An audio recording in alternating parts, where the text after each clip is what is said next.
Warning, you have entered the realm of the gods, so give us your mind and your full attention.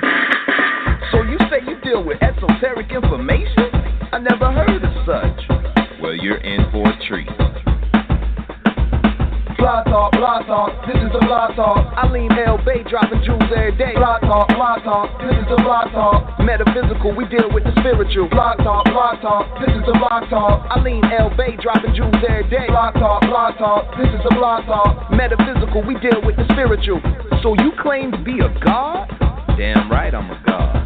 The maker, the owner, cream of the planet Earth, father, civilization, god of the universe. Wow, I didn't know that. Wow, I didn't know that. Wow, I didn't know that. Wow, I didn't know that. So tune in or lose, friend. All strategies apply mathematically. The information he drop is real powerful. So get your notepad, it's more than an hour full. Watch your jaw, the crew is watching talk. Indigenous to the land wherever we stand. First world order, we bringing it home in the first quarter. Invisible lines don't apply, we cross borders. Silly rabbit, knowledge for gods. No matter where you reside, Lodge, Temple, or Mars. So don't fret or proceed with hesitation. Just tune in to Blog Talk to get the information. Peace. A Hawate Washita East, meaning may my spirit and your spirit spring forth with the jaguar. I'm your host tonight. I'm Brother Faheem Woodring L, filling in for Dr. Asur Alim Nutapak El-Bey. They're having a bad thunderstorm down there where they're at, so I'm going to fill in for them tonight, and I hope you'll bear with me and make our night joyful for tonight. We'll have some information for you tonight dealing with Negro, Black, colorable law, indigenous, aboriginal, birthright, nationality, and things of that order.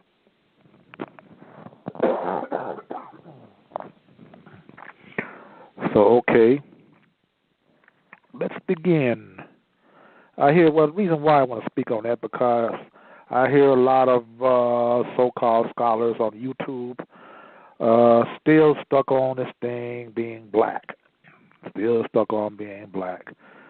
And as I said before, in my previous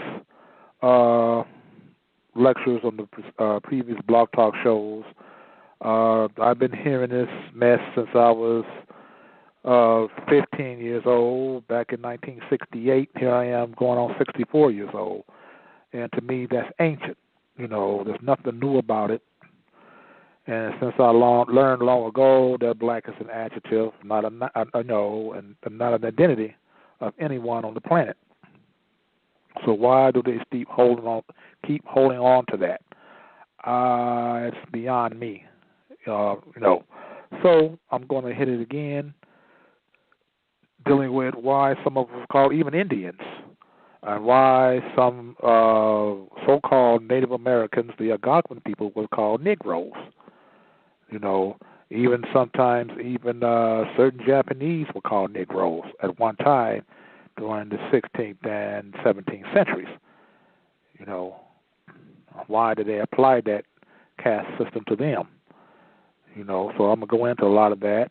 I'm going to go into some of the works of the Great Seal Moors, and some of the we all are under the Great Seal. So I want to get that straight. We all under the Great Seal, whether you're Nanaco, Lenape, Washita, Choctaw, Chickasaw, Seminole, Blackfeet, Crow, or whatever. We all under the Great Seal. So I'm going to get that understanding out there right now. Using some of their literature, Taj Tariq Bey, some of Jose Pimienta Bey's book from Othello's Children in the West, and there was some critics about Othello's Children in the West, and Othello's Children in the New World. That's what it is, the book. Excuse me. And some people resented the title, Othello's Children in the New World. What one so-called scholar asked, well, why would he name the the Moors here in the West, Othello's children. Of a why would he name them after a fictional character? But actually, it's an allegory. The way Shakespeare, or you can say Francis Bacon, which is Shakespeare was his mystic name. Okay, for those who didn't know, he used Francis Bacon used William Shakespeare as his code name, like Prince Hall, or Prince Hall was Emmanuel Muali Bey's what we call Benjamin Banneker, his code name. Okay, for those who didn't know. So let me move along here. Othello's Children in the New World were actually, it was patterned off of the story of one of the I think the Medici sons in Italy, and he was a Moor. One of his sons was a Moor, or some people may say mulatto. He was a Moor, and he had married a European woman. And his European wife, or what used to, as I learned later from Sister El-Bey, wife meaning maid servant. So she was having an affair with one of the people in the, or as we can say, in his circle. So that's where Francis Bacon had got the story from. So it was an allegory. Othello wasn't exactly a fictional character. Okay, so I just want to clear that up. Other things about when we use the Black Law Dictionary, third, fourth, fifth, or sixth editions or seventh edition of the Black Law Dictionary, the Bouvier's Dictionary, or the Constitutional Law, dealing with other dictionaries, the Noah Webster's Dictionary of 1828. Some of these so-called scholars say, well, you're using the so-called white man's books to say that we are not black, Well, let me clear this up also. The science in the books that the so-called white folks use are not their words and not their science. It's our science that they have stolen from us and used against us. I want to get that understanding. It's our science. Our science, we created the color spectrum.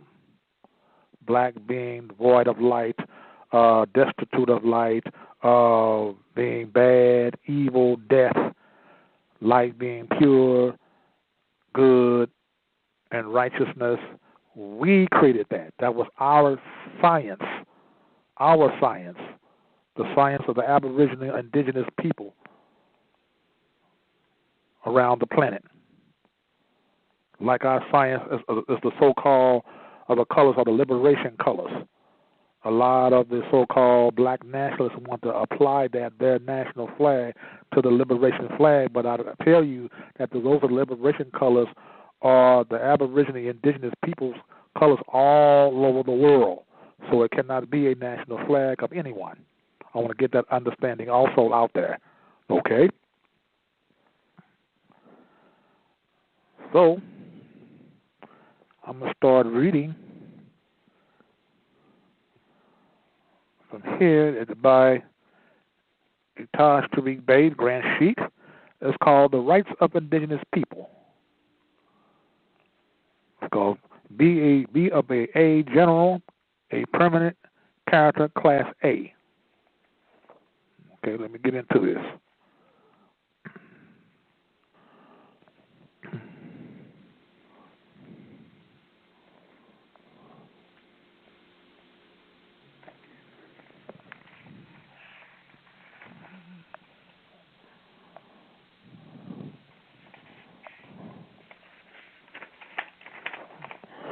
Okay, let's get into a little bit about nationality, okay? Or we can get into about the rights of indigenous people. Okay? And it says here, well, let me straight think about indigenous, why I'm at it. Okay, why I'm at it. Let me straighten this about indigenous people. since people say, you got some people saying that it comes from the word indigent or indigent. Okay, I'm going to straighten this out for you again, because I know I did it in previous lectures, the Blog Talk Show. Okay, let's clear with the word indigent. Indigent has in the brackets indigent.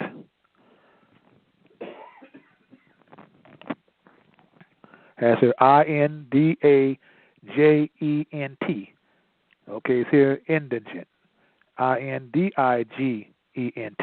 Okay, okay. So in a general sense, one who is needy and poor, or one who has not sufficient property to furnish him a living, nor anyone able to support him, to whom he is entitled to look for support. Term commonly used to refer to one's financial ability. I'm going to say this again. This term is commonly used to refer to one's financial ability and ordinarily indicates one who is destitute of means of comfortable subsistence, or as to be in want. Okay, it has a case here, a court case, Powers versus State of Kansas. The case number 194402, pages 328 and 332. Okay, here we have the word indigena. Indigena, okay, where the word relates to indigenous. Indigena, in Old English law, a subject born within the realm or naturalized by act of parliament. Okay?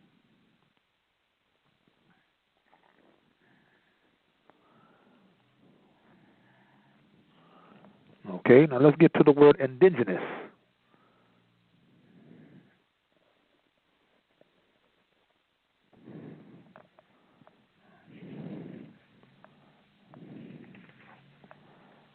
Okay, indigenous. 1, born in a native of a country. To bear, to produce naturally. Originally, aboriginal, native. To further specify the nature of indigenous, we must define aboriginal. Aboriginal, according to Black's Law Dictionary, 4th edition, aboriginal, first original. First original, the first inhabitants of a country. Okay? Some people want to say, I don't want to say that, I want to say original. Okay, you can say that. But I'm just bringing it down to you. It's all relating to the same thing.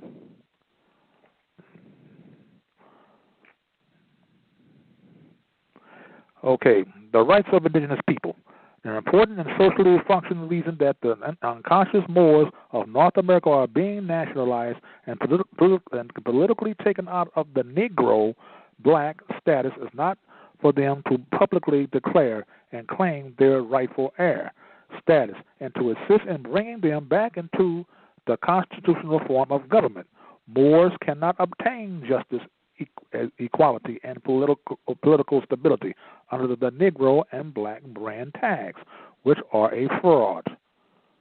I hope that those who are listening to the Blog Talk Show tonight doesn't want to still hang on to the term black, people of color, and African American.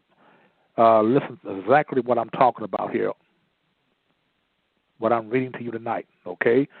I'm going to say this again. Moors cannot obtain justice, equality, and political stability under the Negro and black brand tags, which are a fraud. The mass practice of being artificially clothed with European surnames legally compounds the fraud. Such a low state of affairs constitutes a wardship status politically and categorize those in the subjugation as chattel, corporate property. The social and political redeeming act of nationalization, as commanded by Noble Drew Ali, established for the public record that one being Moor or Al-Moroccan is now conscious of one's national and sovereign connection to this said government, and thus the relative civic duties and responsibilities accompany their restored proper status. Conscious Moors return to their literary traditions of their ancient forefathers, eagerly to go back to studying and working to become more useful members of society. Okay? That's what it says here. Now you got some people saying that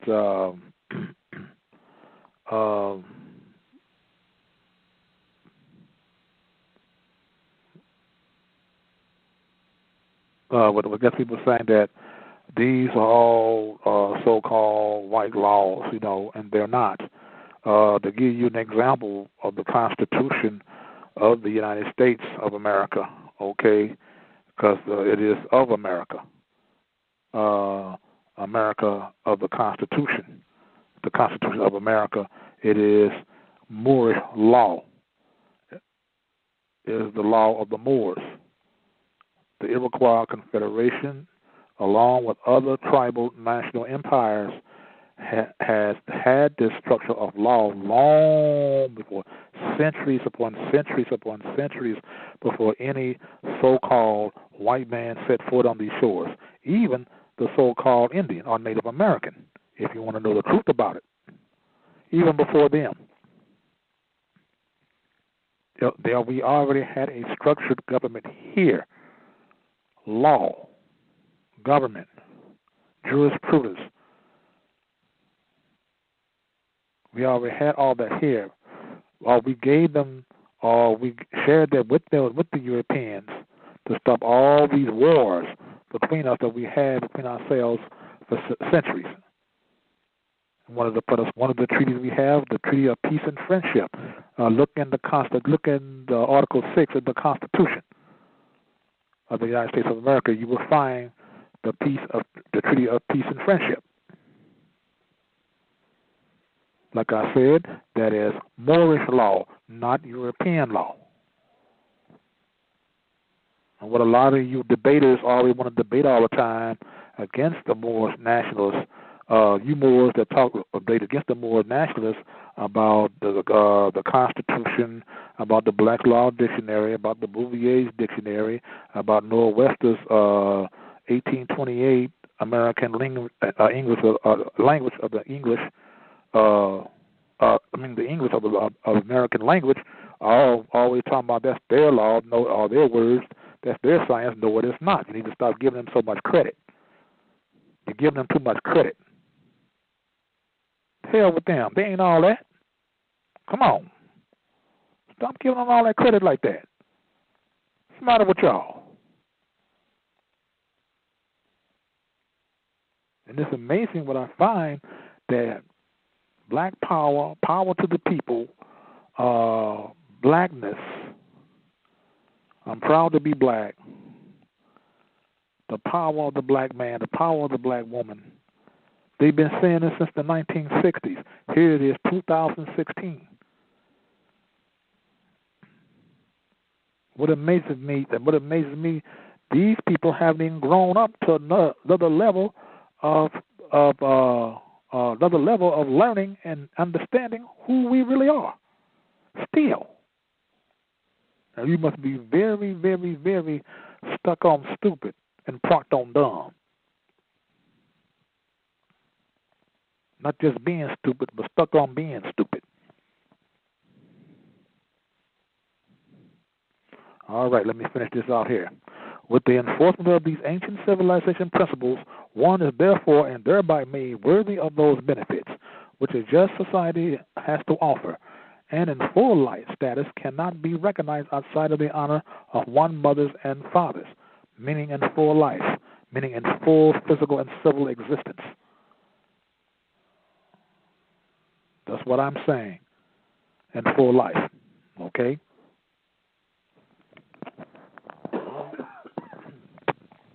Move along. The laws which govern nations and nationals upon the earth planet emanates from the nations, and harmonious political relationships which are in evidence and embodied with within national and international law indicates a general, uniform, and universal consciousness about the true nature and origin of humane and organized government.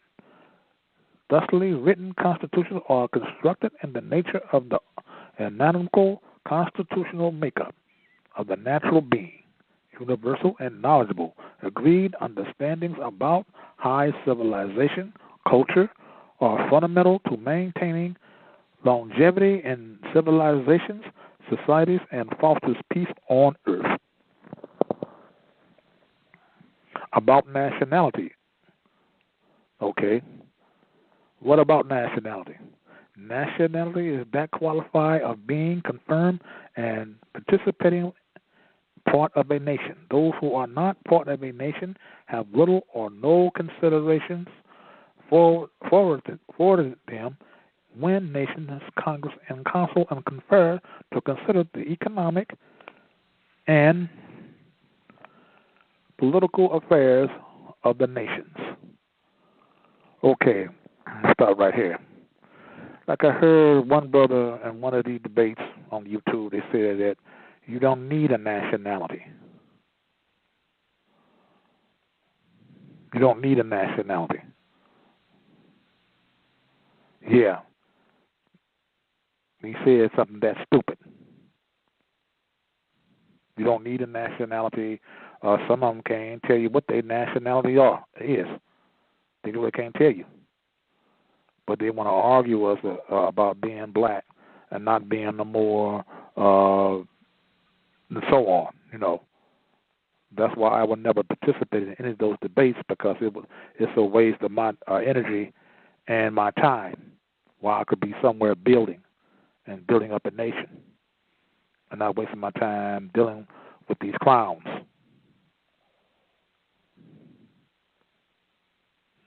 Trying to tell them that they're not black, and them trying to tell me I'm not a Moor. I don't have time for that.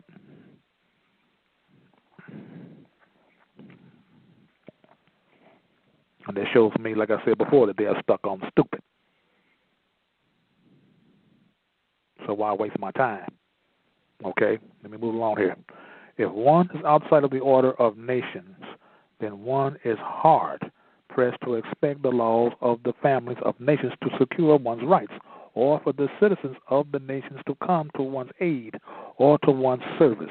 This can be mostly crucially understood when one is in need due to negating effects of slavery, forced servitude, human rights, violations, civil disorder, or if one is under colonial occupation as presently exists in North America. The Moors of North America have been held to forced servitude and were by deviance placed outside of the constitutional fold of government by the European occupiers, who have branded the Moors as Negroes, blacks, colored, and Ethiopians, etc. It is definitely vital and important that the true birthright status of the people, Moors, be addressed in a more formal and documented political format and given considerations on a more serious social and political degree and principle level. Thus, the subject matter and issue of permanent character comes into play within the arenas of national, international, and world affairs. Does that make sense?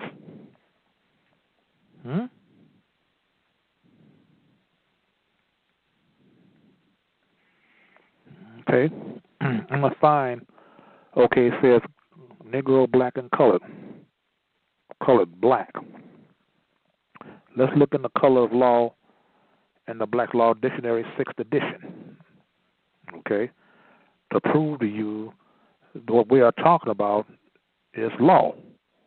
And as I said before, these laws did not come from the European. They came from us. Say it again, I say it again, I say it again. It's our science that they took from us and used against us. Okay. Now, color, an appearance, semblance, or simulacrum, as distinguished from that which is real. Did you hear that? Okay, a prima facie or apparent right, an apparent right. Hence, a deceptive appearance, a placeable,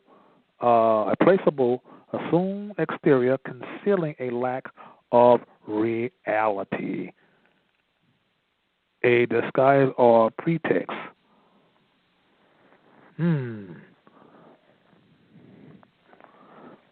That is a color. This is in the Black Law Dictionary. Which is the appearance only. This is colorable. This is colorable. Colorable. That which is an appearance only and not in reality. Did you hear this? Did you hear this? Colorable. That which is an appearance only and not in reality. What it purports to be, hence, counterfeit, fiend, having the appearance of truth.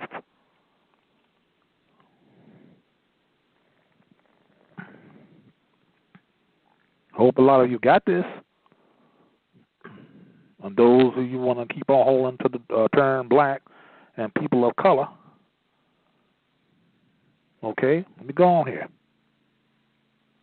Color of authority.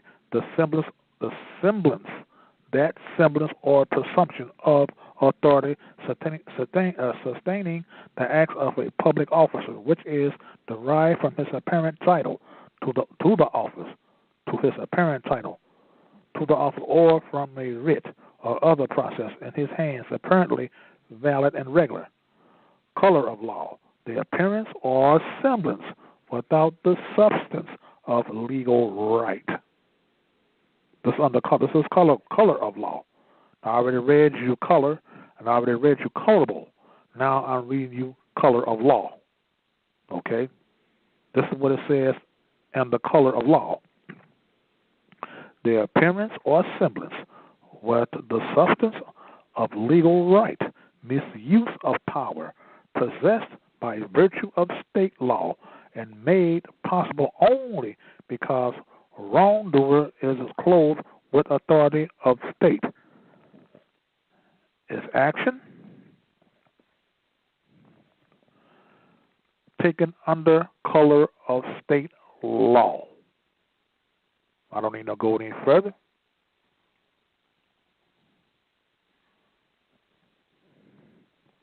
I mean, dealing with anything. It says here, color of title. The appearance or semblance or simulacrum of title, also termed apparent title. Any fact extraneous to the act or mere will of the claimant, which has the appearance on his face of supporting his claim of a present title to land, but which for some defect is in reality falls short of establishing it.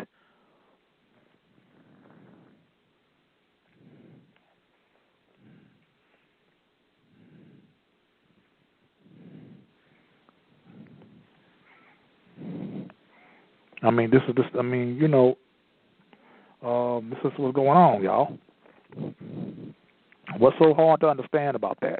What I just read to you tonight. These are books on law. This is the law.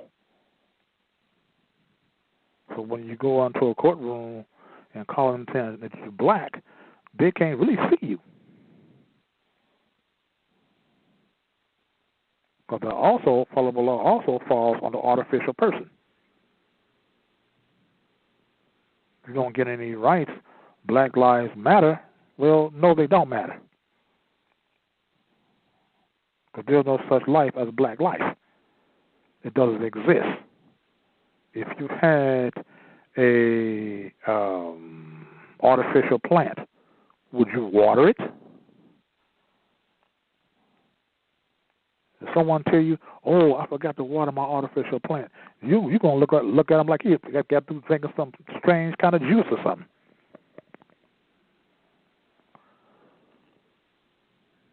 You're gonna look at him like he just lost it or out to lunch. What do artificial plant need with water? What do artificial person need with rights? Artificial person don't have rights, or artificial person nor have a life, for that matter.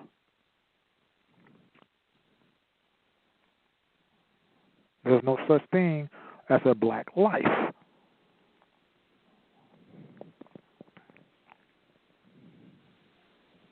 I had a conversation one time. I went to visit my aunt in the hospital, and her nurse was Asian. And I asked her, I asked her, by the way, I said, excuse me, ma'am, what is your nationality? I know it's Asian, but what is your nationality? Oh, she says Chinese. Oh, okay. Well, tell me, when you fill out documentations and when you fill out whatever, an affidavit or anything, do you put, when they have race down there, do you put yellow? And then the lady frowned. Then she said, no, I don't do that. I said, oh. I said, why you say it like that? She said, because we don't sign it that way. Okay. I said, well, ma'am, what is your name? She said, my name is Lily. Oh, that's my pretty name. I said, well, Lily, well, again, why don't you, how come you don't say you're a yellow woman or your yellow race? He said, that's not my race. I said, why not? He said, because people are not colors. That's what she said. People are not colors. So you will never hear an Asian woman or man from China, Korea, Japan, or Vietnam, or any other Asian landmass of that continent talking about some yellow power. Hollering, yellow power, yellow power, yellow power. You never hear them say that. They know there's no such thing. They know that's a crayon, a Crayola. They know that's a fiction. They know that's a status, not an identity. Too smart for that.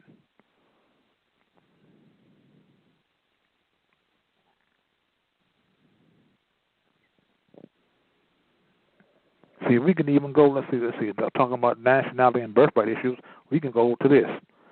The Dred Scott case, the case in which the United States Supreme Court held that the descendants of Africans who were imported into this country and sold as slaves were not included nor intended to be included under the word citizens in the Constitution, whether emancipated or not, remain without rights or privileges except such as those which the government might grant them.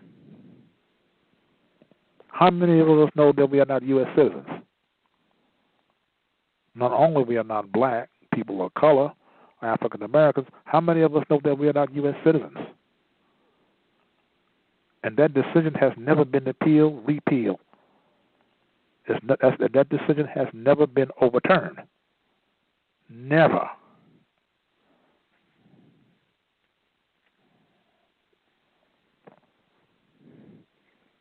I'm going to put that out there so those of you that didn't know, now you know.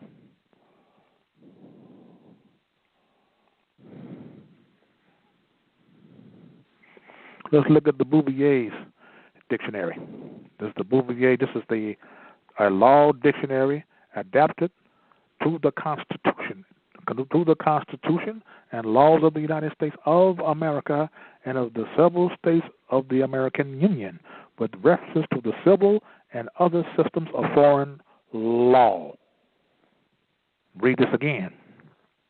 A law dictionary adapted to the Constitution and laws of the United States of America and of the several states of the American Union, with references to the civil and other systems of foreign law, meaning international law. Okay? Let's see here in the Bouvier's dictionary. Color. Express color is a feigned matter pleaded by the defendant from which the plaintiff seems to have a good cause, whereas he has no truth, only in appearance, says here, an apparent but legally insufficient ground of action admitted to subsist in the opposite party by the pleading of one of the parties to an action.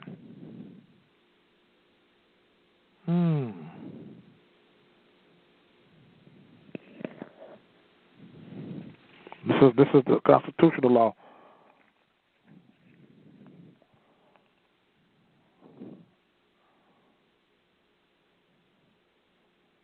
Color of office, a pretense of official right to do an act made by one who has no such right.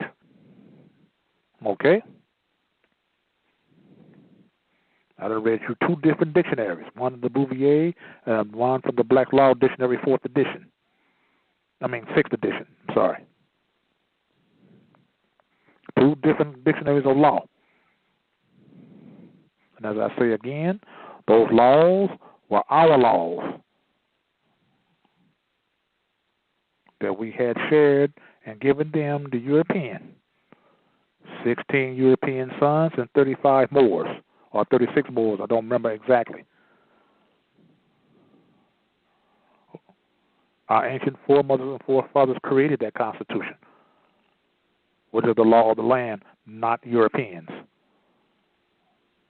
And don't listen to no one talking about, well, they got that from England, or common law come from England. No, the hell it doesn't. England does not have a written constitutional law. They don't have one. They talk of having one, but they do not have a written constitutional law. Though those of you have probably heard me say this before in previous lectures on certain blog talk shows. Well, yes, I'm repeating this again. England does not have a written constitution. So it didn't come from them. Get that straightened out right now. Okay.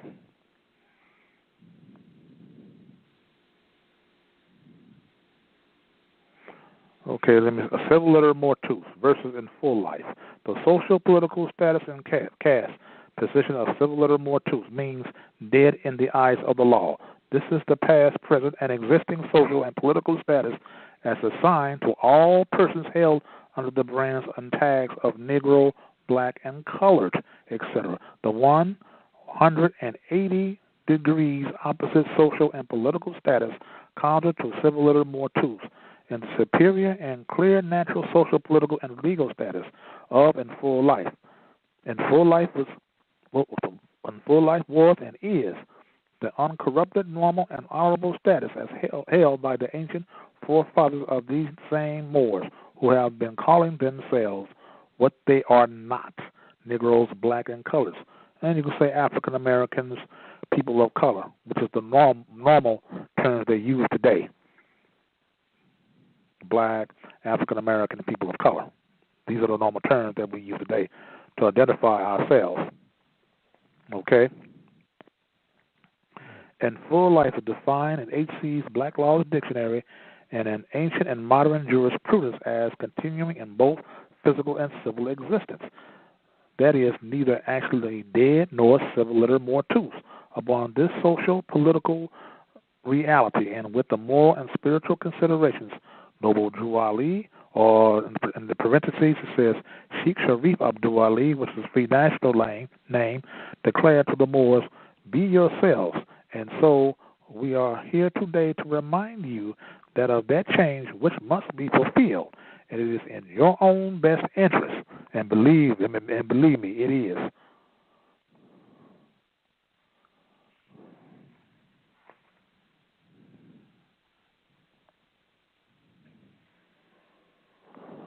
So I mean, I don't know. Like I said, these people are probably some new kind of fools or new kind of stupid people or what, because they keep on hanging to that term,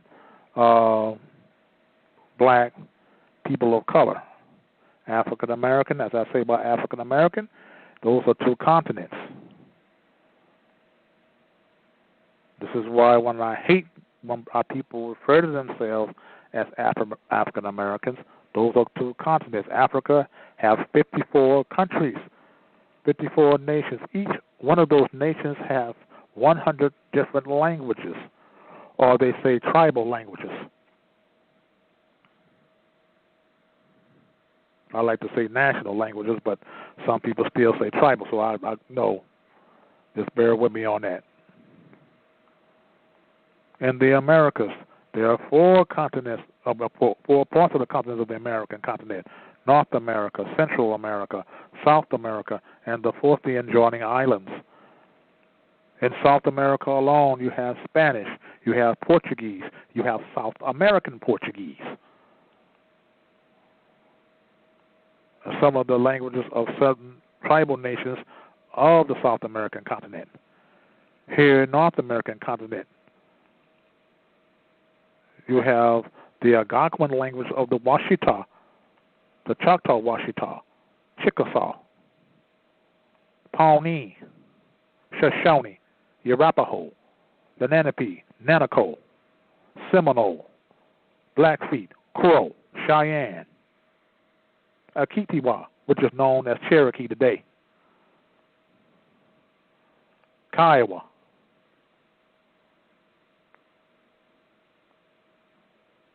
Yamasee, Muskogee.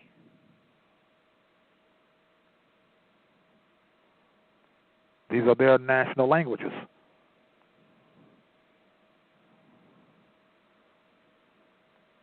That's why when I come on air, I say, "Hey, how I tell you, Washita East." That's the Algonquin language of the Choctaw Washita Nation. So we, the Washita, the ancient ones.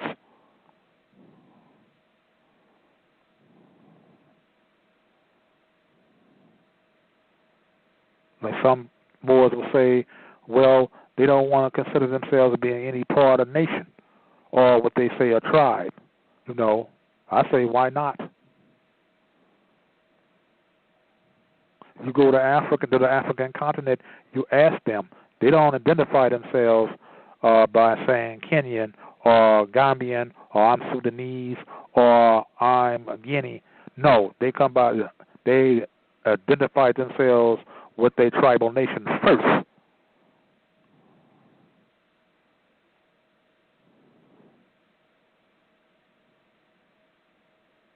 Yes, they do. You don't believe me? Talk to any of them. You're not going over there and then they're going to tell you, well, I don't belong to any tribe. No. There's no such thing. There's no such thing here. If you want the truth about it. The Aboriginal indigenous people in the Australian continent, where we all know those who do that study our history a lot, know what happened to them. But you can't go over there still with a few of them that's there. You still can't ask them, tell them. They're not going to tell you they don't belong to no nation.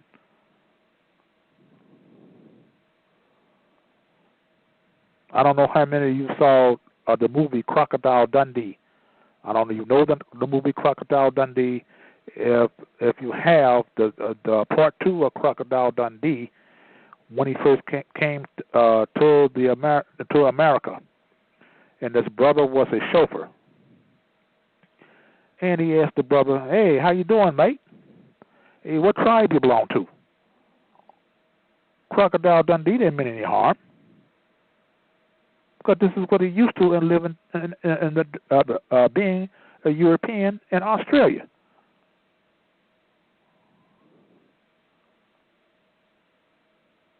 Me, myself, here in the Americas, you know, they're going to ask you from either one of the continents, well, what nation you belong to? What is your nation? Me, I like to use a nation better than tribe, but I use tribe, interchangeably with nation, so people know what I'm talking about.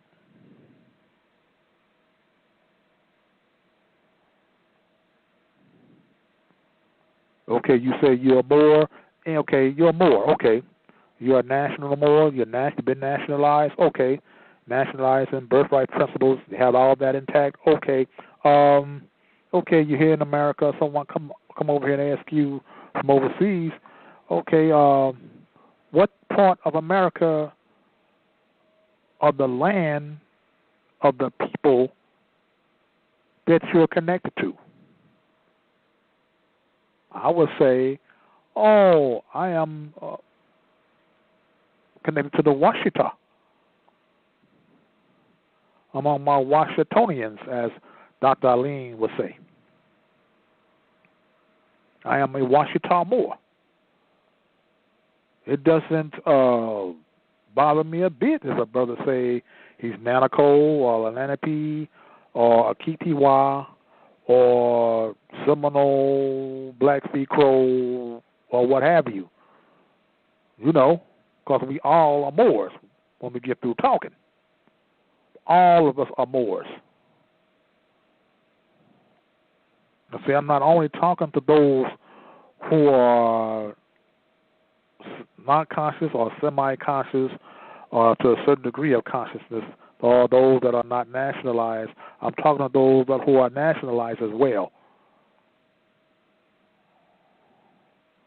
You may hear me use the word Moorish. I use it indiscriminately. But I don't like using the word Moorish because it's an adjective supporting a noun. It's saying that you're being like a Moor or kind of a Moor. No, I'm not Moorish. I'm a Moor. Period. I'm an Aborigine Indigenous American. Some people may have problems with that term. Let's look at Aboriginal. According to the Black's Law Dictionary, 4th edition, Aboriginal, first original, the first inhabitants of a country.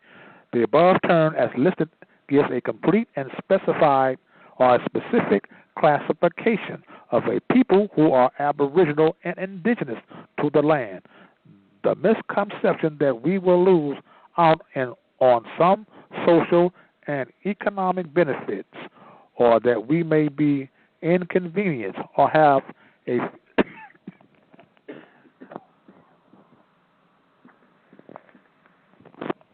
excuse me. Sorry about that. It is the misconception that we will lose out on some social and economic benefits, or that we may be inconvenienced or have a fear of being discriminated against, have caused us as a people to detach ourselves from our true heritage. These types of negating concepts come from the insufficiency of information. Each nation guarantees its citizens protection on the land by the national constitutions and treaties, and these guarantees are based on the principles of love, truth, peace, freedom, and justice. Consideration that treaties, agreements, and other arrangements between states and indigenous peoples are properly matters of international concern and responsibility.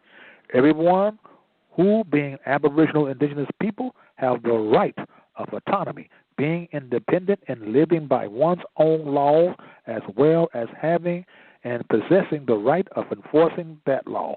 Its doing so, nation guards itself from usurpation from other nations.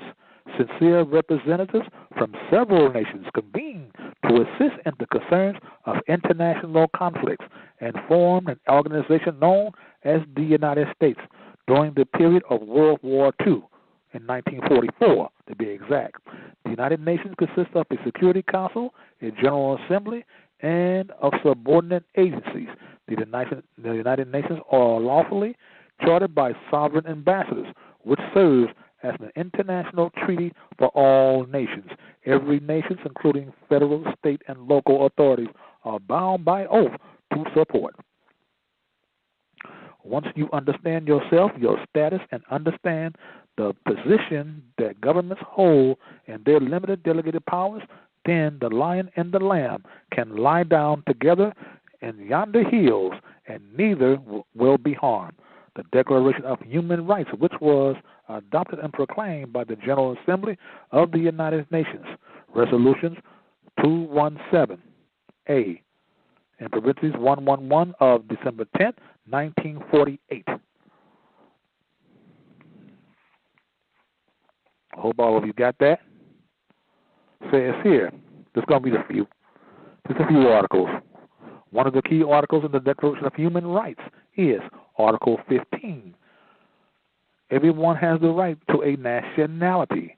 No one shall be arbitrarily deprived of his nationality, nor denied the right to change his nationality. For one to be protected by these human rights, one must declare being human. To begin, human rights pertain to national people only, who are the sovereign people, and does not include artificial corporate or statewide status. I'll read this again.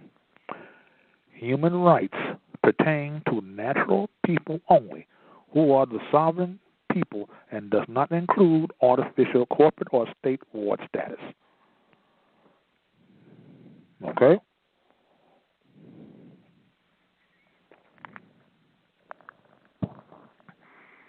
So this is what I've been telling you. You know, a lot of people want to still, you cannot obtain human rights if you're still calling yourself black. People of color are African American.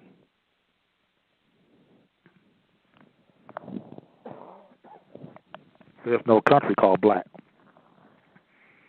Or those who want to hold on to the term black, I tell you what, give me a black language. What is your language? What language, what nation is that? What is your national language? Can you give me one? Can you speak one? Please, I want to hear it. Any black nation, black country. And if they're so, is it recognized by any of the other countries in the United Nations? What is your United Nations project number? Can you give it? Can you give me one? Do you have any representatives or ambassadors or delegates at the United Nations General Assembly to speak on your behalf? Black people, African Americans, people of color.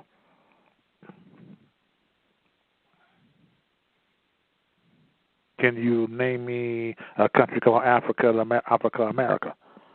Name me one country on that nation named Africa America.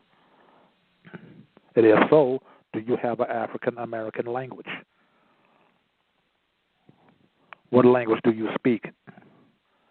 What is your African American flag? And again, as I say it again, and I say it again, I say it again, that is the red, black, and green flag is not a national flag. So you cannot claim that as your national flag. That flag was created by our ancient foremothers and forefathers all over the world. So what is your flag? What is your language?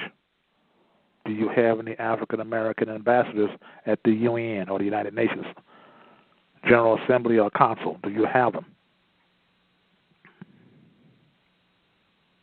What is the African American Constitution?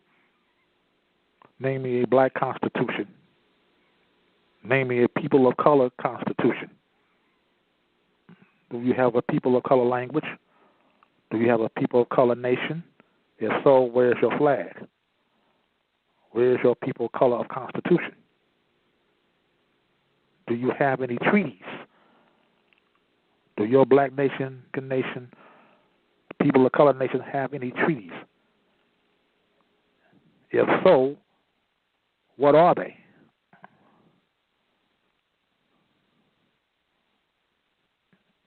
If so, are they recognized by any law, national or international law?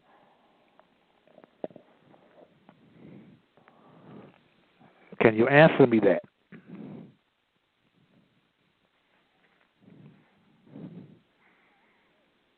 But please, I want to hear it.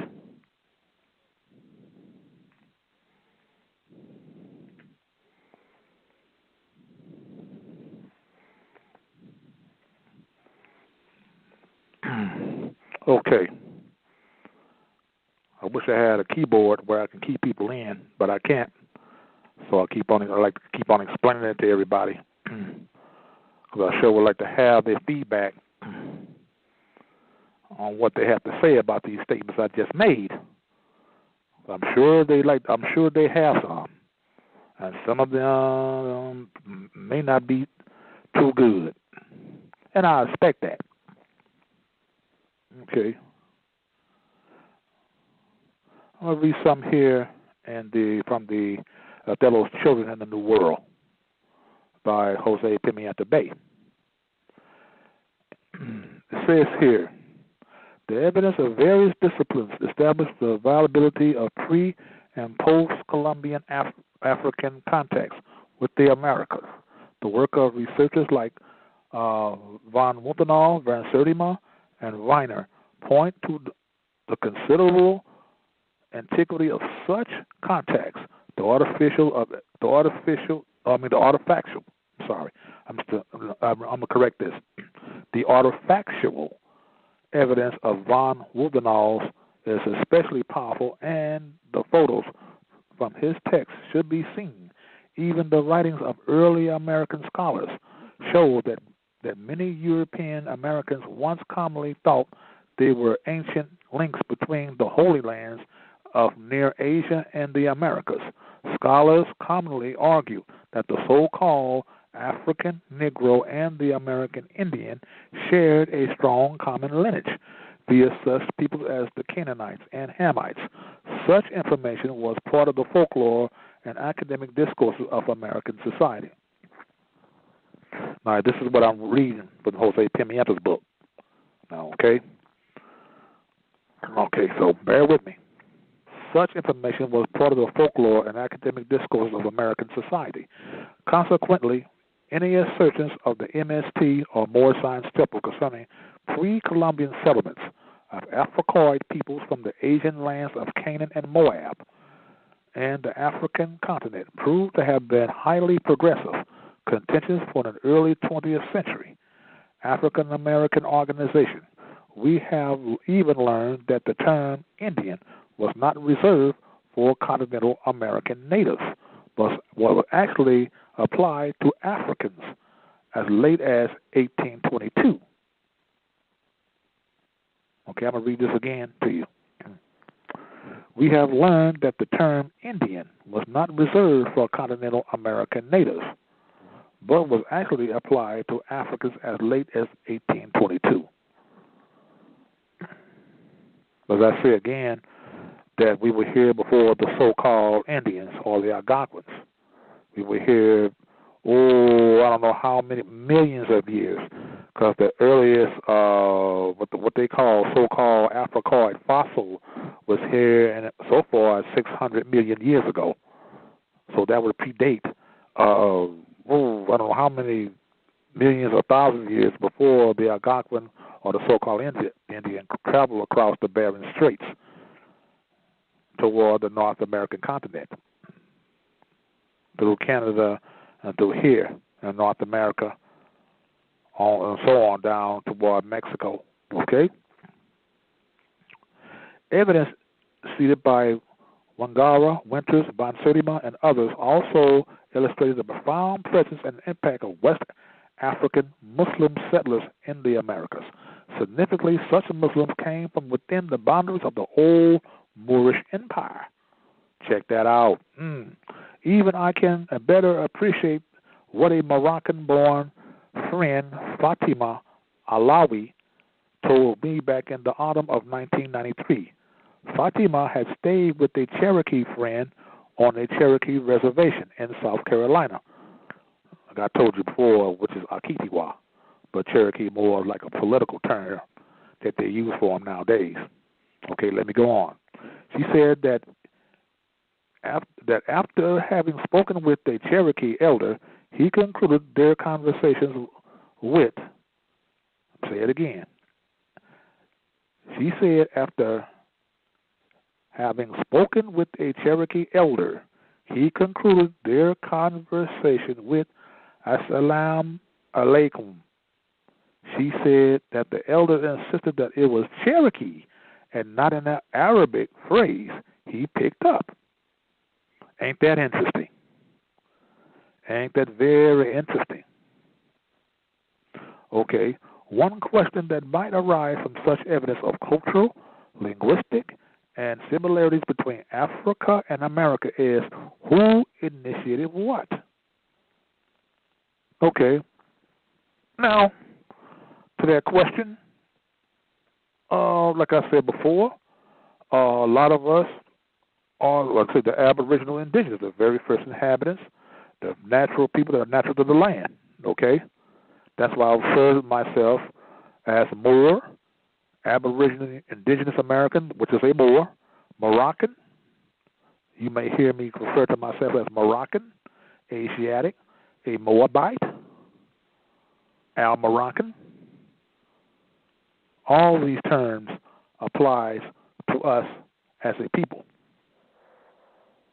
I apply them to me personally. I apply this to myself. This is what I apply to myself. Faheem with an L. This is what I apply.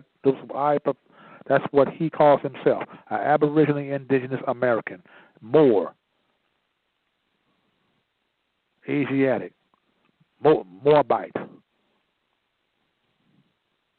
Al-Moroccan, Moroccan, American. Okay, what I refer to myself as.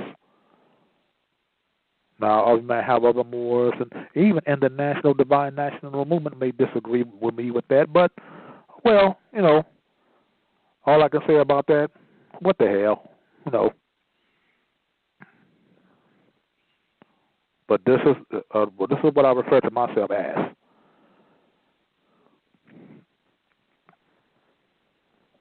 And to be honest with you, I don't give a damn what they think about it, really. Okay, let me go on. Excuse my language. One question that might arise from such evidence of cultural or linguistic similarities between Africa and America is who initiated what? In essence, were such cultural influence traveling largely from the east, Africa to the west?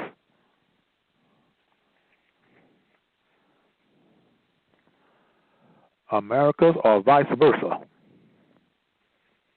Okay. This question cannot easily be answered. Well, it cannot be easily answered maybe in some cases, but let's ask ourselves. If you read the book, The First World Order by Dr. Asura Alim Nutapak El-Bey, you will get a very much understanding of that question he just asked in this book, Othello's Children in the New World.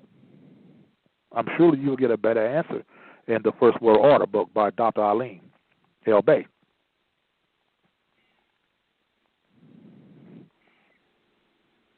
Look, I said before, the first what they call so-called Africoid fossil was found here 600 million years ago. Some of you may not believe in the Great Drift. What they used to call Pangea, what the African and American continent was connected at one time, because America at one time was known as Asia. Since we were the first people on the planet Earth, that's why we are known as Asiatics, or body of people. Before the Great Drift, well, a lot of us was already still here. A lot of us didn't have to really travel across the Atlantic from Africa to inhabit this land. This land was already inhabited. In the later years after the Great Drift, a lot of us were crossing the Atlantic, or a lot of people from Africa were crossing the Atlantic, back and forth, to and fro, via, crossing back and forth, trading, with certain goods, still doing business with our ancient brothers and sisters. This is the things our ancient foremothers and forefathers were doing. Long before even the European even existed.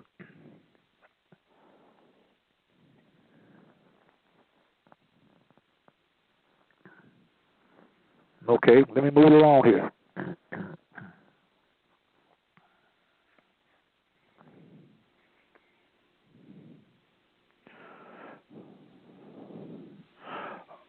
Okay.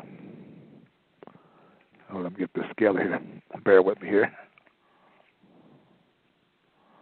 It says here, but one could argue based upon existing in evidence and the recognized antiquity of Kemet, Egypt, as people call it today, that several components of ancient Kemetic culture passed into ancient America with her ancient settlers and traders. The presence of pyramids in Kemet, thought to predate those found in the Americas, is one illustration of an African cultural element, which appears to have been the inspiration for its American counterparts. But as Jack Rutherford indicated, the full record of the history of the ancient Americas is not widely nor comprehensively known. Consequently, it is still wise to be cautious with such a postulate. In what I consider to be a strange stance, American Indian scholar Jack Forbes appears to reject the idea of an ancient African presence in the Americas. He writes, those who also advocate an African presence in ancient America must go beyond pointing out a particular image as having so-called African features and must proceed in the placing of the image in a complete cultural historical process. Evidently, Forbes was neither unfamiliar with or didn't value scholarship evidence of researchers like Werner van Sertima, Vail, or von Wuppertal. Forbes does, however, cite eyewitness accounts by early 16th century Spaniards and Venetians indicating that indigenous Americans possessed large ferraglous canoes with oars and sails. His self-evident suggesting that the peoples of the early America were clearly capable of going beyond their continent to engage other areas and peoples. But this inference seems to be that continental Africans were not capable of the same feat. This was his theory. The theory. Okay.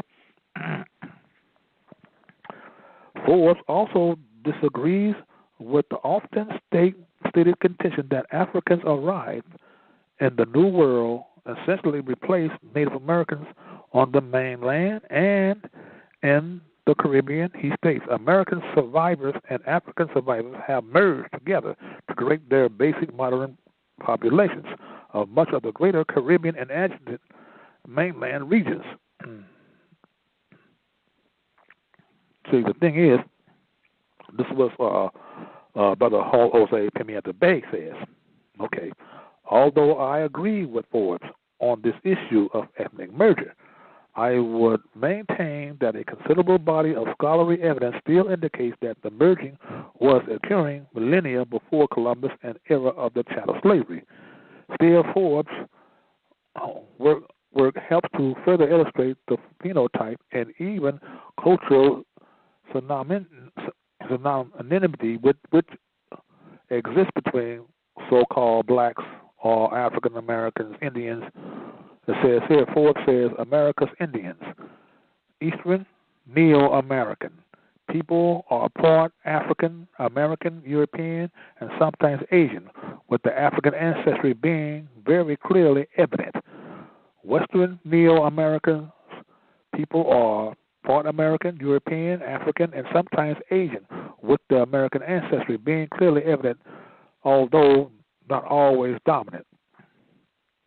Okay, now I have a thing to say about this here.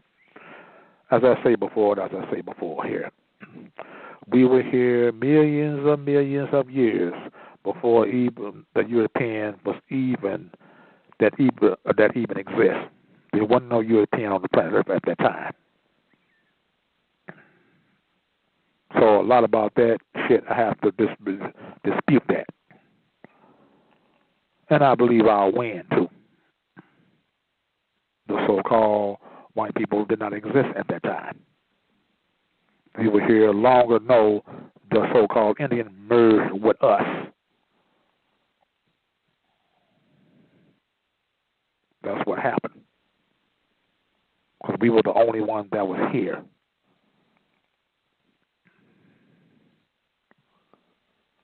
You have some Algonquin people, or what people would call Indians, would tell you that themselves.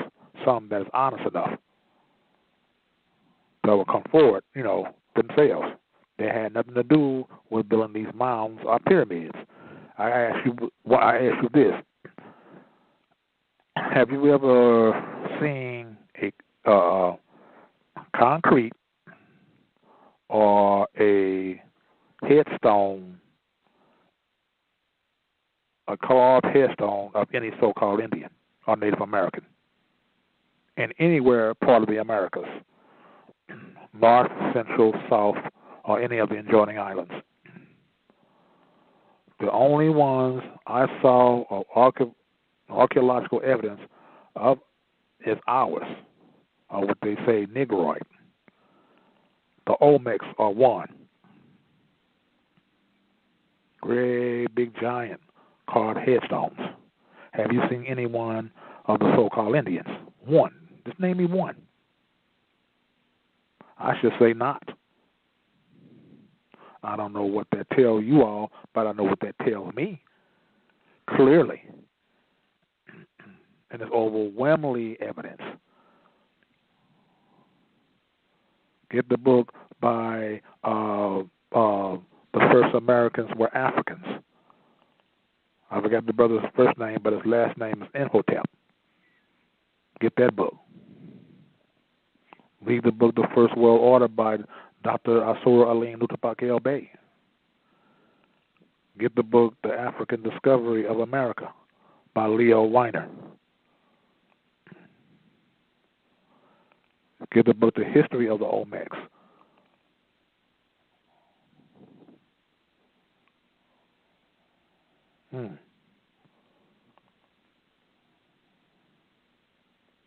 Okay.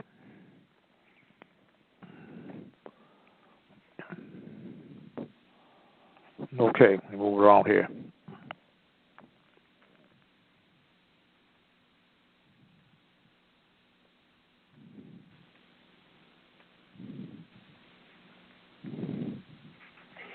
Okay.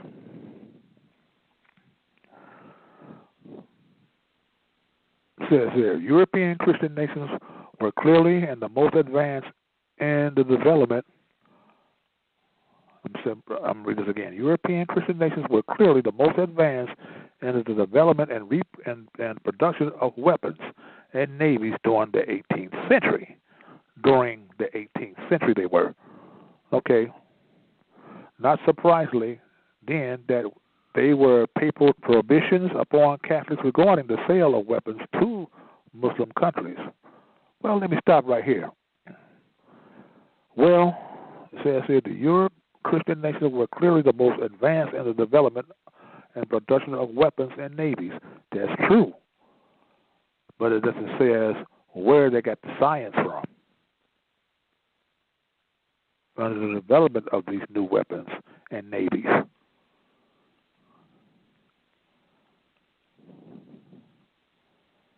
Here we go back again, the science of our ancient foremothers and forefathers.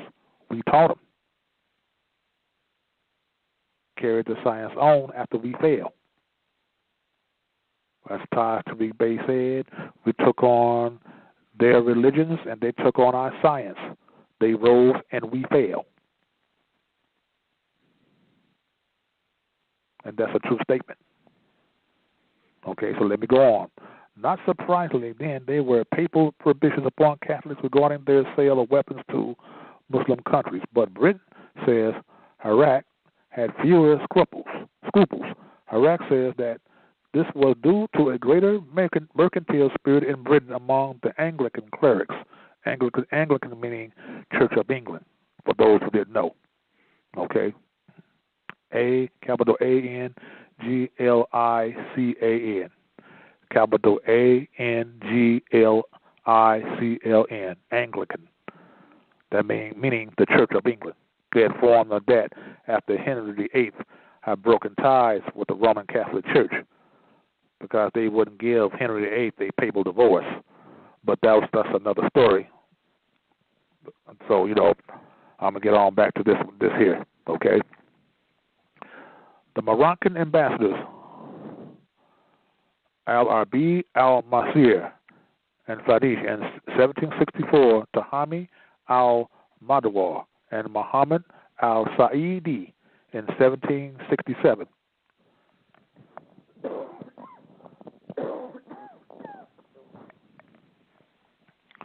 In 1767, all had successful missions to Britain and securing arms and English military cooperation. This was undoubtedly due to their mutual distaste for Spain and Spanish Catholic power. England had become a Protestant country in the mid-16th century following the birth of its own Church of England, Anglicans, under the rule of the somewhat infamous King Henry VIII. Catholic Spain deemed England a heretical kingdom. Okay? This is where all that coming from. Ponder on this. I'm going to move on to something else. Okay.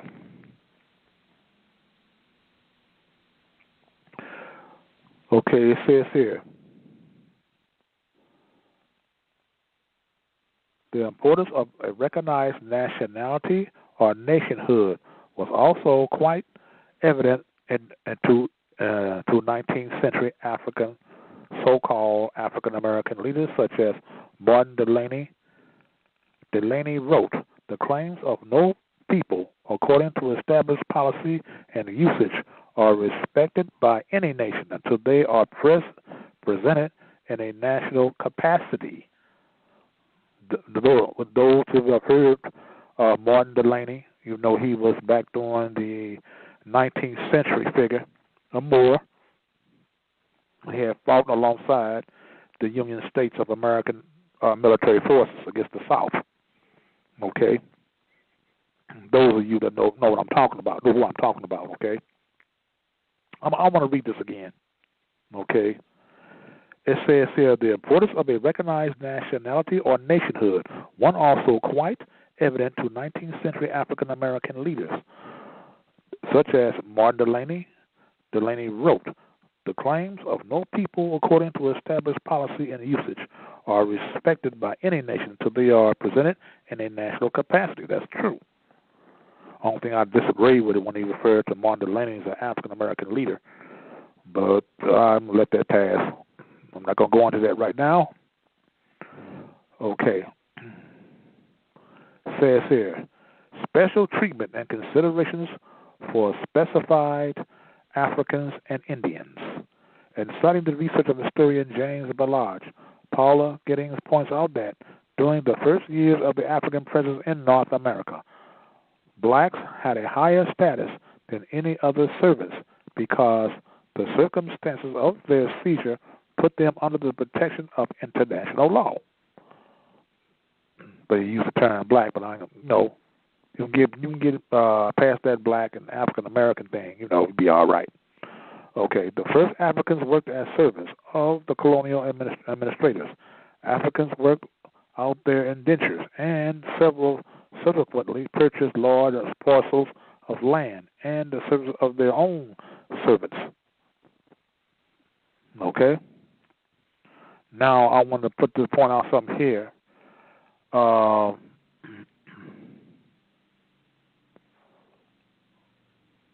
begin to the term black in a few minutes in the etymology dictionary, where the word came from, because the etymology deals with the history and the origin of words, the roots of words, where they came from, which is the original meaning of a word.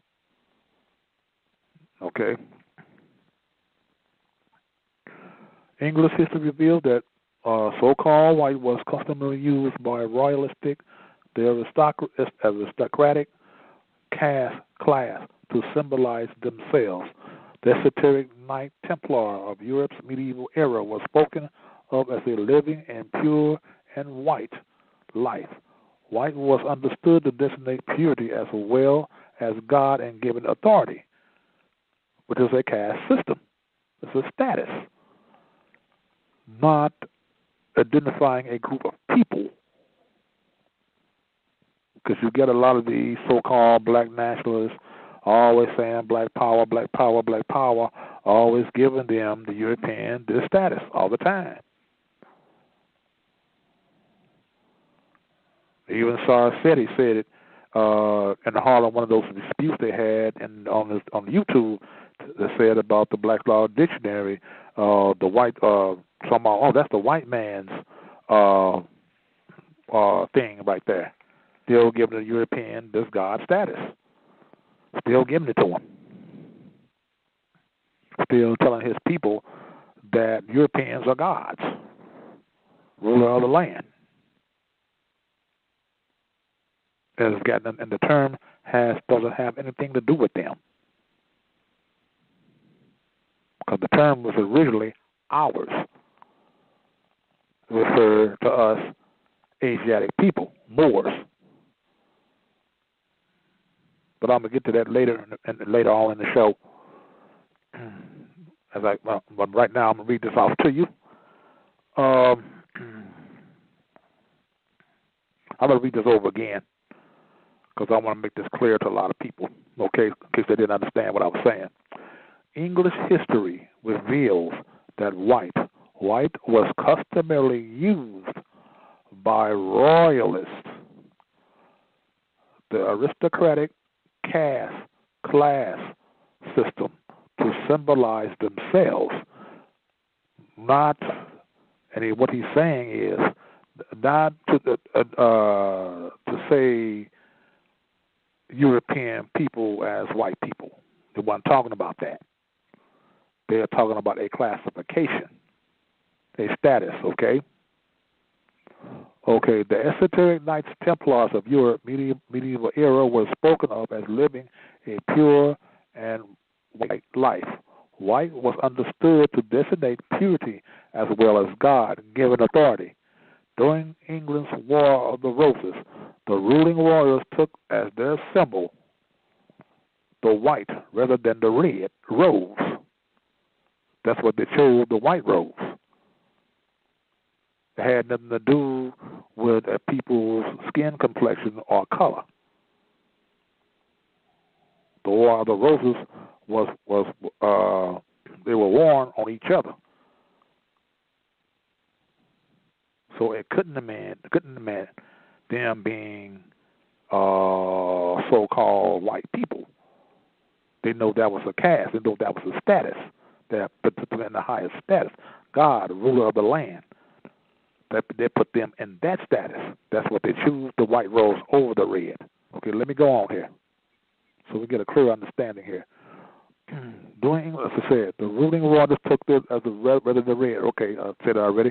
Even in Russian revolutionary history, the white rather than the red. Right, aristocrats were referred to in English as the whites, and opposite to the reds.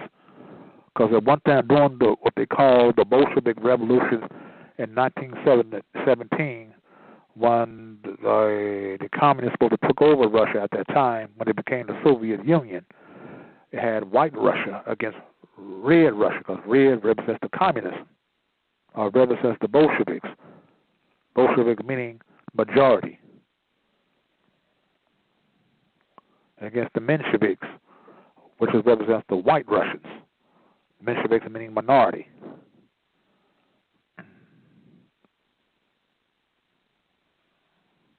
But those of you that know history know that the red or communists triumphed over the white Russians during the so-called Bolshevik Revolution. Okay, so these are caste systems. Red and white, those are castes, and they weren't talking about red Russians. Russians being the skin color being red, or the Russians being the skin color being white. They weren't talking about that.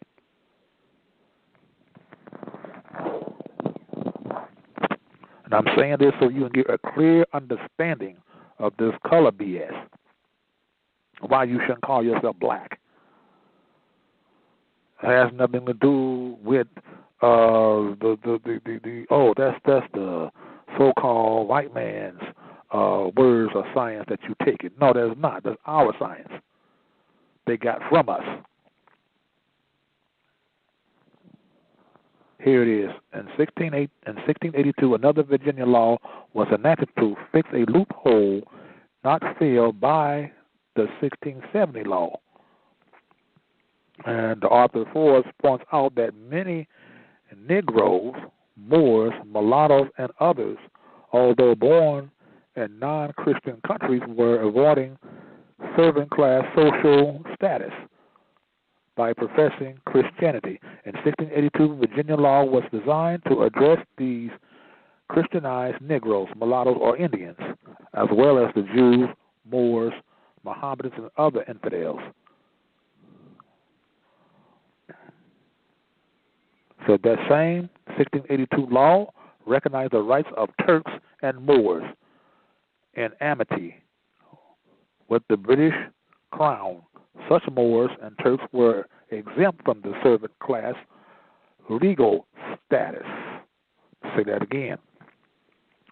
Such Moors and Turks were exempt from servant class legal status. The need for such a law clearly indicates that there were significant numbers of Moors living in the colonial America. Also indicates that some Moors in the Americas were not treated with the same difference as those Moors who was officially recognized as being in amity with the British Crown. Lastly, the distinction made between the Moors and the Mohammedans indicates that the Moors were not necessarily followers of Arab or Mohammedan-centered Islam, like we are. We are not followers of the Islam in Saudi Arabia or the so-called Middle East. We don't deal with that Islam. We deal with Islamism, or as we can say, that old-time religion.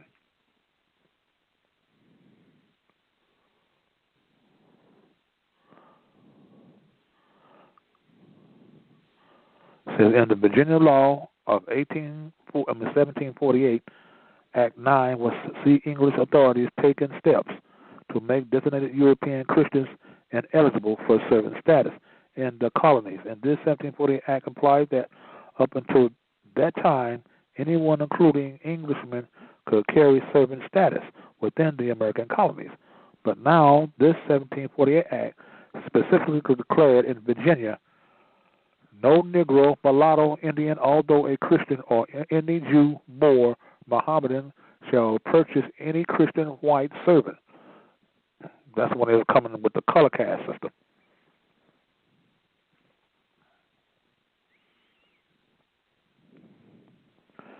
It says here, dealing with the Barbary treaties, upon observing some of the major treaties drawn between North Africans, Europeans, and the United States, it is clearly apparent that Moor was a specific reference to those persons within these dominions of the Moorish Empire. We note in the Morocco's treaty with Britain, June 14, 1801, that was the first Barbary War between us and the U.S. The specific use of the term Moor in the U.S. treaty with Tripoli, February 23, June 10, 1805. The specific term of Tripoline is used to refer to those North Americans treated with in the Treaty of Peace with Algiers and Algiers. Hence, one must understand that when used in treaties, Moor was clearly not a general reference for any and all Africans or dark-skinned persons. Everywhere, legally and diplomatically, Moor designated only for those persons whose ancestry and allegiance was understood to have been linked to the dominions then recognized as a part of the Moorish Empire. Now let me clear something up here. Like I said, this is Jose Pimienta's book that he wrote, Othello's Children in the World. I don't care whether you call yourself Hebrew Israelite, Christian, Muslim, Jew, Buddhist, or whatnot, you are a Moor. They talk as though as Moors was a certain group of people, continental people in Europe, from 711 to 1492. You know, this is where but no, Moors were all over the world. You have Zulu Moors, you have Bantu Moors, you have Moors all over Africa. They are Moors. In the Americas, we all are Moors. And in Australia, we all are Moors. And all over there, we are Moors. Moor meaning earth-connected people, people that are connected to the earth land, or the earth. That is a Moor. You drive by down streets, you see streets named Moorlands, Southmore, Brentmore, Northmore, Ridgemore, Mount Rushmore, talking about land. We are land-based people, not black.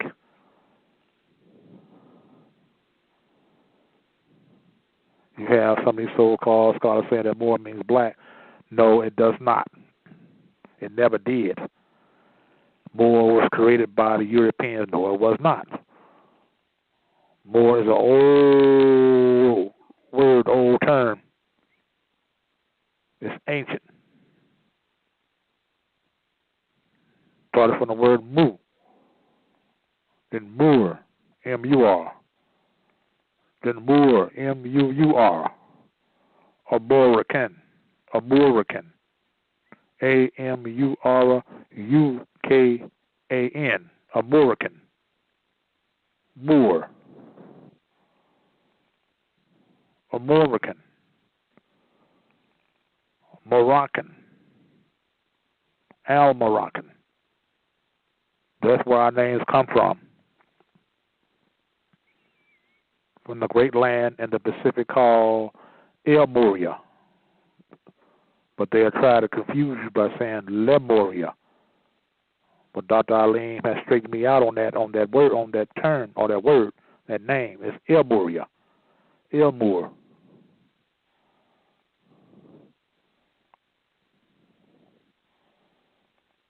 It's an ancient, not modern, and it doesn't mean black. When the Greeks first started that mess, they were describing what we will look like, what Moors look like. In England, they were working in these coal mines, and sometimes some of the British coal workers will get a lot of coal by accident splashed on them, and they would laugh at him. They would say, "Ooh, look at you! You as black as a Moor."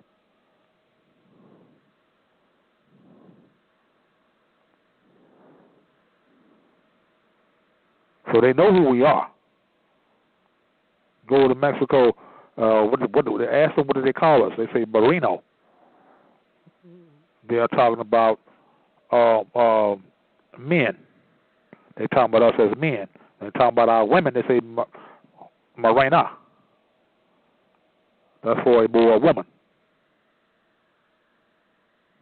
Morena and Merino for males. They know we Moors.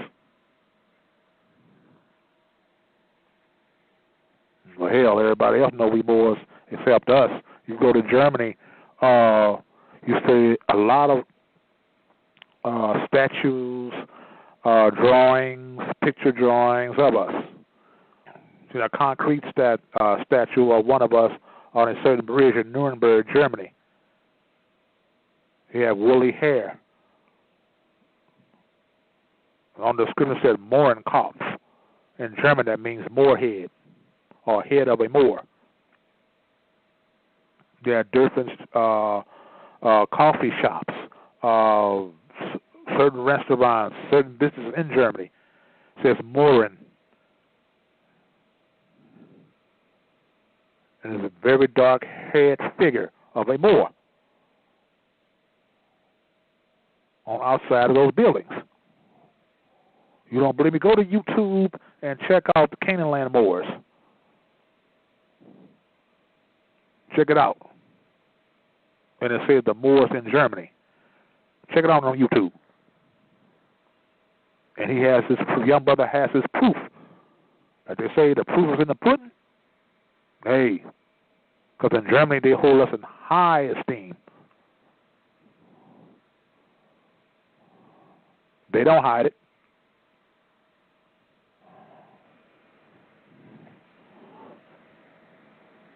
So, let's go to the Chambers Dictionary here. Let's take a look at the Chambers Dictionary. Let's take a dive in the Chambers Dictionary. Okay. Okay, here. Let's deal with the word black. Yeah, let's deal with this.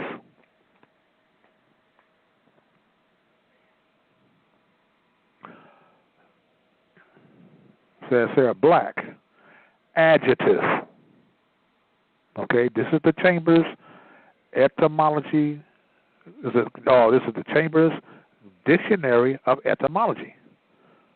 Meaning the root word in the history of words. See, I'm not talking about just any ordinary dictionary now. I'm talking about an etymology dictionary. Okay? What else do you need? Okay, let me go on to it. Black. Adjective. Says here black. B-L-A-C.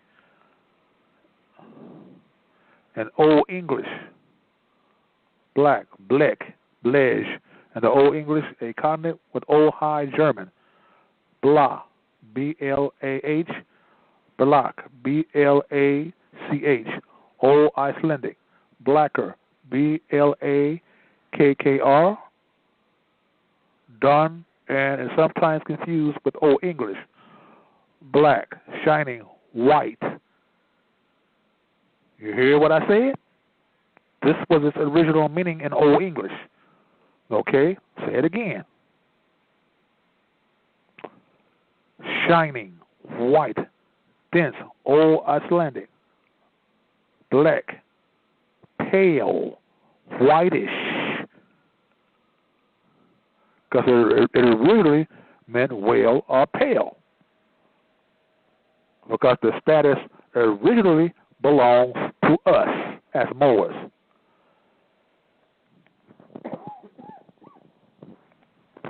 Now, your argument will no longer be with me. Your argument will be with the Chambers Dictionary of Etymology. This is where your argument would be, no longer with me. Okay? This is what it says here. I didn't write this book. European wrote it. Huh? But like I said, they stole our science. And I say it again, El-Bey said, they took on our science, we took on their religions, beliefs, systems. They rose, we fell. They turned our science against us.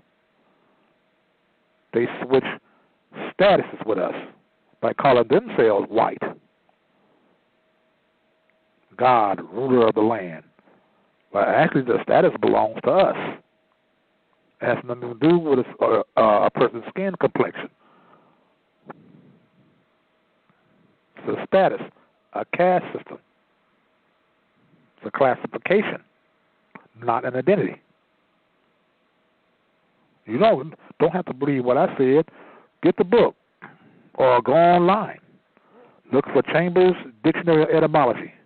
The origins and development of over 25,000 English words. I say it again. The origins and development of over 25,000 English words. Check it out. And it will bear witness to what I just told you. It will bear witness to I don't know how many thousands of Moors like myself, like Dr. Arlene, Kadira El-Bey, Sister Ras Mariah Bey, Tariq Bey, Brother Abdullah El Talib Mosi Bey, my good brother there,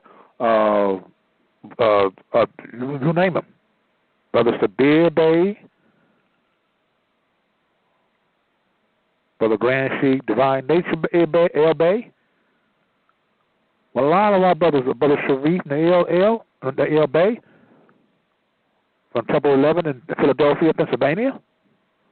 Brother Kujar Abwa'el, Caroline Moores from Canada. He's been telling you. We all been telling you. This book supports what we've been telling you all along. The book supports all the way from the Prophet, Noble Ali. Or they say his free national name, Sheikh Sharif Abdul Ali. That was over 102 years ago. Damn. Come on, people.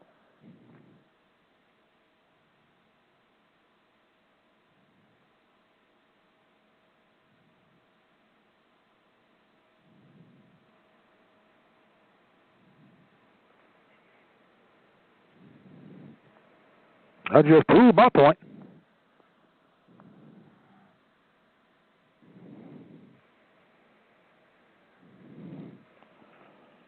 So, I mean, like I said, I wish I had a Black's Law Dictionary. I mean, I had a, not Black's Law Dictionary, but a keyboard which I can key a lot of people in for their comments. I know they can say what they disagree with, they agree with what they don't disagree with, or whatever.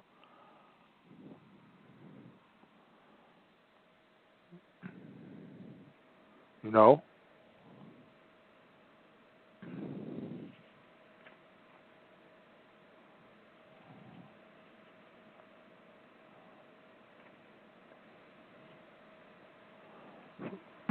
Now,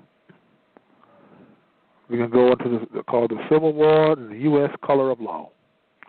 A broad range of social and political aberrations accompanied by immoral and spiritual problems stem directly from the subversion and subjugation of the Moors of North America. The imposition of the brands of tags, nigger, Negro, black, and colored, etc., coupled with misguided low esteem, social sensitivities, were designed as psychological, mental disconnect us, our heritage and blood lineage. You could take the, I'm going to read something else. I'm going to go back to this, but I'm going to read to you something else. It's from the Black Law Dictionary. Okay? Dealing with black again.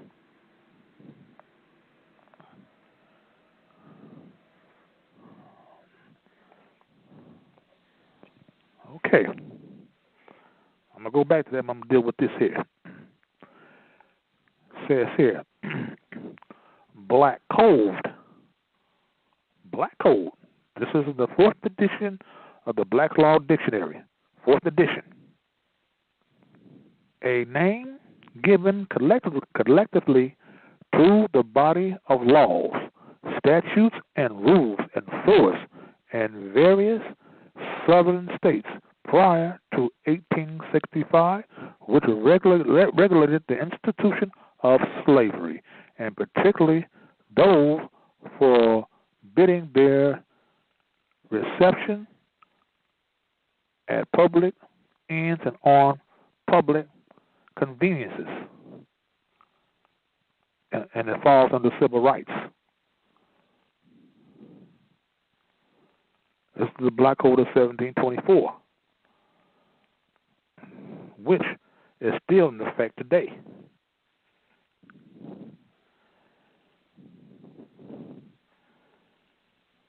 Those who have heard of the sundry Moors in South Carolina, that's why they wanted to be tried under the Constitution instead of the Christian Black Codes of 1724. So they tried under the Constitution. That means they're being tried. They're getting justice done. Under the Black Code of 1724, you're not getting no justice done. We'll get something done to you, but not anything for you. Like I said it before, and I say it again. If you call yourself black, African American, color, Negro, colored, these Christian codes 1724 applies to you. If you call yourself a Moor, an Aboriginal or Aborigine indigenous, woman or man, child, Moroccan or more, then the Christian codes of 1724 do not apply to you. It do not apply to you. Because I said this before in my other previous lecture on the Blog Talk Show, so I'm not going to keep repeating that. Okay, I'm going to move on to something else. I just want to share that with you. Now I'm going to go on back to the where I was reading to you before here. Okay. The Civil War and the U.S. Color of Law, a broad range of social and political aberrations accompanied by immoral and spiritual issues and problems stem directly from the subversion and the subjugation of the Moors of North America. The imposition of the brands, U.S. tags, nigger, Negro, black, and colored, etc., coupled with misguided low-esteem social sensitivities, were designed as psychological mental disconnects. The Civil War, political coup, suppression, and overthrowing of the original United States Constitutional Republic was successful. It neutralized the de jure, meaning lawful law, and de jure and lawful Republican form of government. This is Societas Republicae El-Americanos, one of the first political acts initiated by the slave-holding Europeans was to dismantle the Republican form of government, which is our government. Used to be, now it's overthrown. Okay? And all the southern states of the Union to effectively undermine the constitutional contract which kept them in check. The subverters and the conspirators amongst the occupational European colonial powers initiated the Civil War circa day 12 April 1861 in the year of domination until day 85. This is when General Lee surrendered all the Confederate forces to Grant's forces in Appomattox, Virginia. So when he surrendered their title, sovereignty, not their sovereignty, because they never was sovereigns, but he surrendered their title sovereignty. Therefore, they were really worse off than the slaves they had. Because most of the so-called white people in the South were slaves themselves under the European brethren and under the Moors as well. We all know that Moors enslaved Moors, but they also enslaved the Europeans. They had land down there as well. During the Civil War, there were only recorded 5 slave owners. Europeans, that is. But a lot of us, reason why we fought with the Confederacy, because we had land. We had a lot of land in the South. And some of us still do. Quiet as it's kept. So when they submitted the Southern Europeans titled sovereignty over, so they had no nationhood at all. So they were really messed up.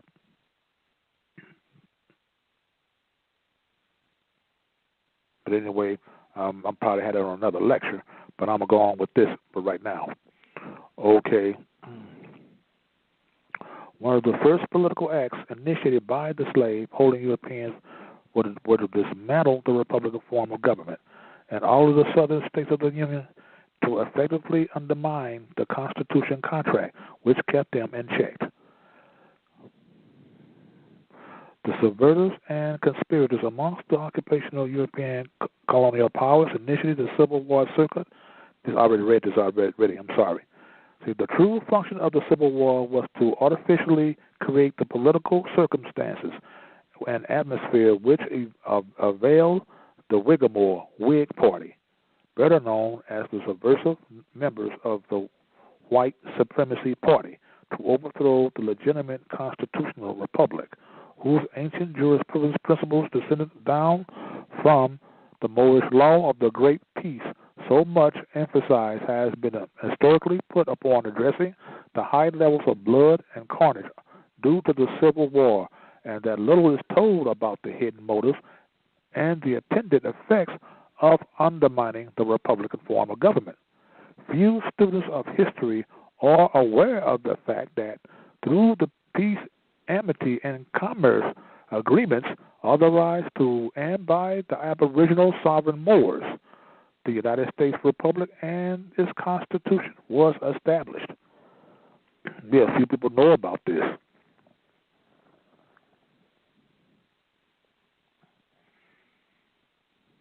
Okay.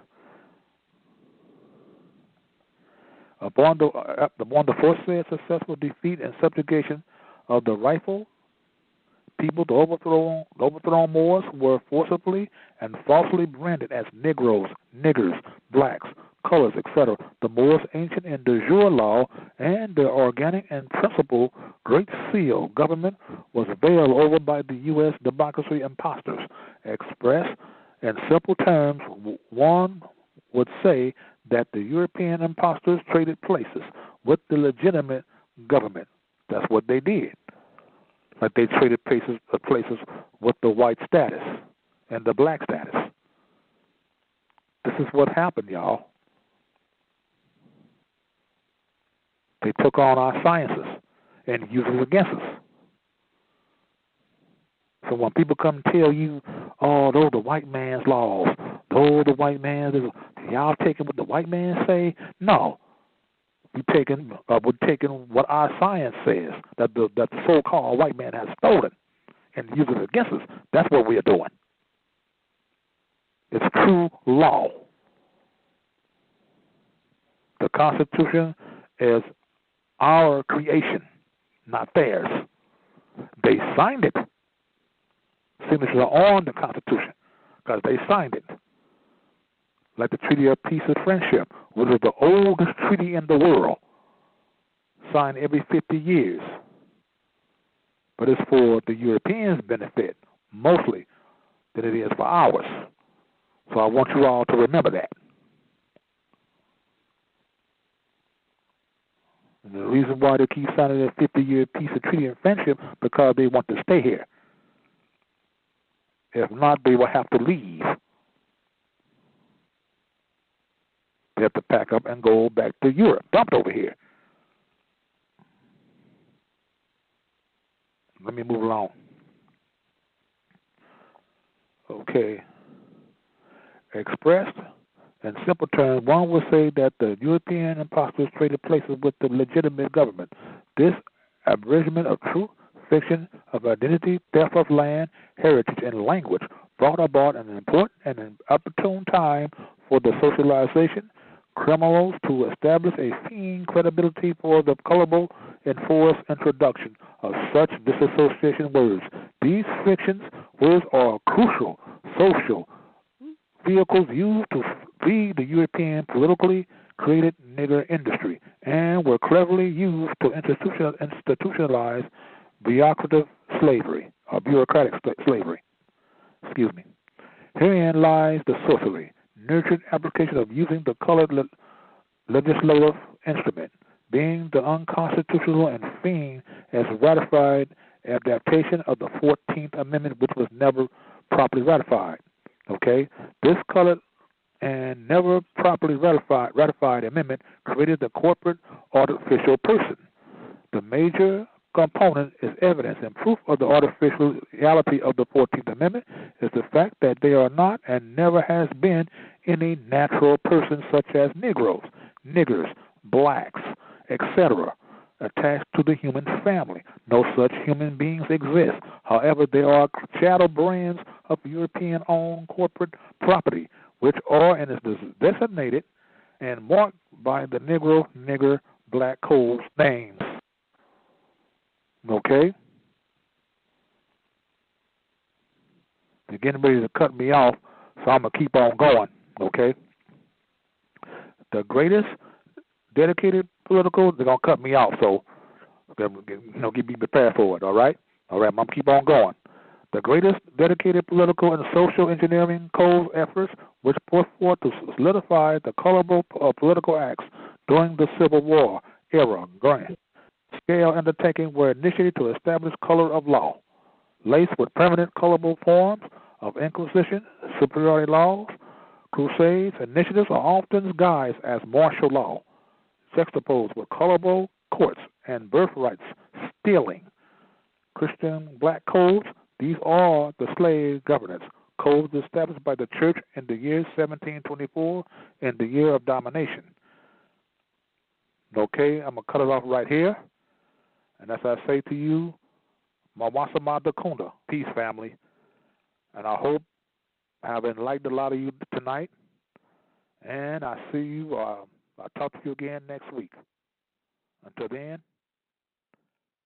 peace.